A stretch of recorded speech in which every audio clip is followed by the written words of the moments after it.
சர்வதேச அளவுல மிகப்பெரிய அளவுக்கு புத்தக திருவிழாக்கள் நடந்து கொண்டிருக்கின்றன. நான் ஃப்ராங்க்ஃபர்ட் புக் ஃபேர் போயிருக்கேன், பீஜிங் புக் ஃபேர் போயிருக்கேன், இன்னும் லண்டன் புக் ஃபேர் என்று பல நாடுகளில் புக் ஃபேருக்கு போயிருக்கேன், கலந்து கொண்டிருந்திருக்கேன்.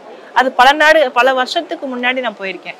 ஆனால் இந்தியாவில் தமிழ்நாட்டில் முதல் முறையாக இந்த 3 ஆண்டுகளாக இங்கே அதற்கு ஈக்குவலாக ஃப்ராங்க்ஃபர்ட்டில் எப்படி பார்த்தேனோ அதே போல் ஒரு மிகச்சிறப்பு வாய்ந்த பரவலான ஒரு மக்களை பப்ளிஷர்ஸை கொண்டு வந்து ஒரு புக் ஃபேரை நடத்துறது தமிழ்நாடு அரசினுடைய மிகப்பெரிய ஒரு சாதனை அப்படின்னு நான் நினைக்கிறேன்.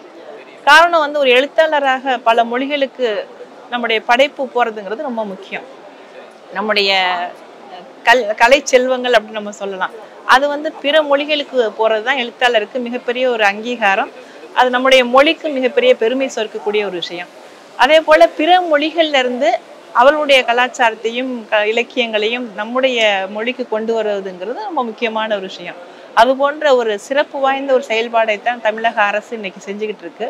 என்னுடைய புத்தகங்கள் பல மொழிகளில் போயிருக்கு. அதே போல் பல நம்ம மக்களுடைய இலக்கியங்களையும் அவங்களுடைய கலாச்சாரத்தையும் அறிந்து கொள்வதற்கான வாய்ப்புகளும் இந்த மொழிபெயர்ப்பு சார்ந்த விஷயங்கள்ல நடந்துகிட்டு இருக்கு. இந்த கலாச்சார பரிமாற்றங்கிறது மிக அவசியமான ஒன்று. வாழ்க்கைக்கு நமக்கு வந்து ஒரு புது அர்த்தத்தை தரக்கூடிய ஒன்றாக இருக்கும். இந்த முயற்சியை எடுத்திருக்கக்கூடிய தமிழக அரசுக்கும் முதல்வர் அவர்களுக்கும் பள்ளி கல்வித்துறை அமைச்சர் அவர்களுக்கும் என்னுடைய மனமார்ந்த வாழ்த்துக்களை நான் தெரிவிச்சுக்கிறேன். ஏன்னா எழுத்துங்கிறது ஒரே இடத்துல தேங்கிடக்கூடாது. அது பல இடங்களுக்கு போய் எல்லாரும் வாசிக்கப்படக்கூடிய ஒன்றா இருக்குங்கிறதான் எழுத்தாளருக்கு மிகப்பெரிய ஒரு சந்தோஷம் அளிக்கக்கூடிய ஒரு விஷயம். அதை இன்னைக்கு இந்த அரசு சாத்தியமாக்கி இருக்கு. அதான் ரொம்ப முக்கியமான விஷயம் நான் நினைக்கிறேன். நன்றி.